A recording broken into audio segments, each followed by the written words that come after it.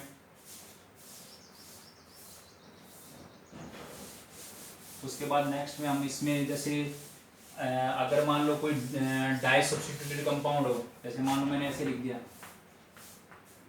Benzene die substituted, जैसे Cl लगा हुआ यहाँ पे, ये आपके पास हो गया जैसे Cl,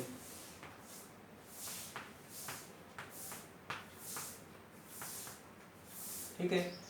ये आपके पास अगर नॉर्मल ऐसे होती है तो ये बेंजीन रिंग है, जब इसके ऊपर कोई एटम लगा दिया हमने H को हटा के, जैसे मान लो यहाँ से H हटाए थे, H हट के यहाँ पे क्या लग गया Cl, तो ये कैसे होगी सब्स्टिट्यूटेड बेंजीन होगी। और कैसे सब्स्टिट्यूटेड है, ये डाई सब्स्टिट्यूटेड है। क्यों, क्योंकि यहाँ पे दो सब ग्रुप लगे हुए हैं इसलिए डाई सब्स्टिट्यूटेड है ये। और देखो इस एटम के, जैसे मान लो मैं खड़ा हूँ यहाँ पे, जिस पोजीशन पे मैं खड़ा हूँ, तो मेरी जो हैंड है ये मेरा ऑर्थो का काम करते हैं। किसका काम करते हैं, ऑर्थो का। जो मेरे घुटने हैं वो मेरे काम करेंगे किसके, मेटा के। और जो मेरे पैर हैं वो किसके काम करेंगे, पैरा के। देखो मैंने क्या बताया है, जो मैं खड़ा हूँ, जहाँ भी खड़ा हूँ मैं, जैसे इस रिंग में मैं यहाँ खड़ा हूँ, ये मेरा सिर है, ठीक है। तो मेरे जो है दोनों हैंड है वो किसका काम करेंगे, ऑर्थो का। जो मेरे घुटने हैं वो किसका काम करेंगे, मेटा का। और जो मेरे पैर हैं वो किसका काम करेंगे, पैरा का। तो देखो मेरे दो हैंड कहाँ हैं, ये और एक इधर भी हो सकता है। तो ये दोनों को, ये पोजीशन क्या होती है, ऑर्थो। ये पोजीशन कौन सी होती है, ऑर्थो। ये मेरे क्या है, ये क्या है मेरे घुटने, तो ये किसका काम करेंगे, मेटा का। ये क्या है, मेटा। और ये वाले पोजीशन किसका काम करेगी, पैरा का। ये किसका काम करेगी, पैरा का। ठीक है, तो इसी तरह मेरे को पता लग गया कि ये मेरा जो एटम जुड़ा वो कहाँ पोजीशन पे है, मेटा पोजीशन पे। ये मेरा ग्रुप, इसके रेस्पेक्ट में ये ग्रुप कहाँ है, पैरा पे। या मान लो आप कहोगे मैं तो ऐसे खड़ा हूँ इस साइड में, तो आपका ये सिर है, तो ये दोनों पोजीशन कौन सी होगी, ऑर्थो। देखो अगर मैं ऊपर से मेजरमेंट करता हूँ तो ये दोनों ऊपर से ऑर्थो होगी, ये दोनों मेटा, ये पैरा। अगर आप कहते हो कि भाई मैं तो यहाँ से कैलकुलेट करना है, तो अब यहाँ से कैलकुलेट करोगे तो ये क्या है, ऑर्थो। ये कौन होगी, मेटा, फिर ये पैरा होगी। ठीक है, तो ये बात ध्यान रखेंगे। तो इस से हम यहाँ से भी डायपोल मोमेंट को फाइंड आउट कर सकते हैं। तो यहाँ पे डायपोल मोमेंट का ऑर्डर होगा ये वाला, कि जो ऑर्थो वाला सब्स्टिट्यूटेड है उसका सबसे ज़्यादा, फिर उसके बाद मेटा वाले का नंबर आएगा, फिर पैरा का। तो इसका मतलब म्यू ऑर्थो का ज़्यादा है, फिर उसके बाद किसका है, मेटा, फिर किसका है, पैरा का। अब पैरा का कम क्यों होगा, क्योंकि यहाँ पे जो डिस्टेंस है, क्योंकि यहाँ पे देखो ऐसे, क्योंकि इस एटम के रेस्पेक्ट में जो डिस्टेंस है वो इंक्रीज होगी। यहाँ पे इस एटम के रेस्पेक्ट में डिस्टेंस क्या होगी, सबसे ज़्यादा है ना। इसमें सबसे कम डिस्टेंस है, इसमें उससे ज़्यादा है, इसमें सबसे ज़्यादा है। ठीक है, इसलिए इसकी डायपोल मोमेंट की वैल्यू सबसे कम है, इसकी डायपोल मोमेंट की वैल्यू सबसे ज़्यादा है। तो इसके अंदर दोनों जो एटम है वो नज़दीक है, इसका मतलब इसके अंदर जो एरो जाएंगी वो इधर जाएंगे ऐसे, इसके अंदर एरो जाएंगी, वो कैसे जाएंगी, ऐसे। क्यों एरो मैंने ऐसे क्यों किया, क्योंकि जिसकी इलेक्ट्रोनेगेटिविटी ज़्यादा है उसकी तरफ एरो आएगा, कम है वहाँ पे ये ऐसे निशान आएगा, ज़्यादा है उसकी तरफ एरो आएगा, कम है उसकी तरफ ऐसे पूछ आएगी, मतलब ऐसे। ठीक है, ये वाला नोटेशन वहाँ आता है जिसकी कम होती है। तो दूसरा हमने इससे ये भी आइडेंटिफाई कर लिया, सिस ट्रांस को कर सकते हैं। दूसरा हम एक एप्लीकेशन और बात करिए, मान लो तीसरी है, fourth number, to identify nature of molecule, to identify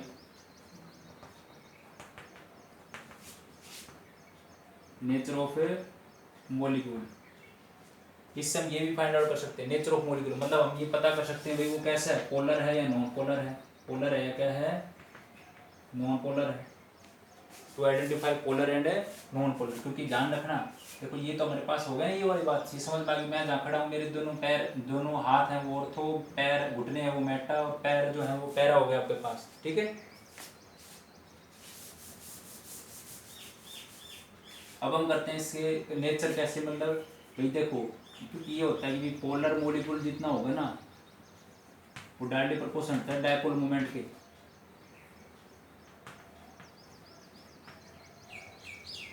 जितनी पोलरिटी ज़्यादा होगी उतनी ज़्यादा डायपोल मोमेंट ज़्यादा होगा, क्योंकि इसका मतलब सीधा से हो गई, पोलर मॉलिक्यूल है उसके अंदर डायपोल मोमेंट की कुछ ना कुछ वैल्यू होगी। और नॉन पोलर का मतलब क्या है, जैसे नॉन पोलर जो उसके अंदर डायपोल मोमेंट की वैल्यू क्या आएगी, जीरो ही आएगी।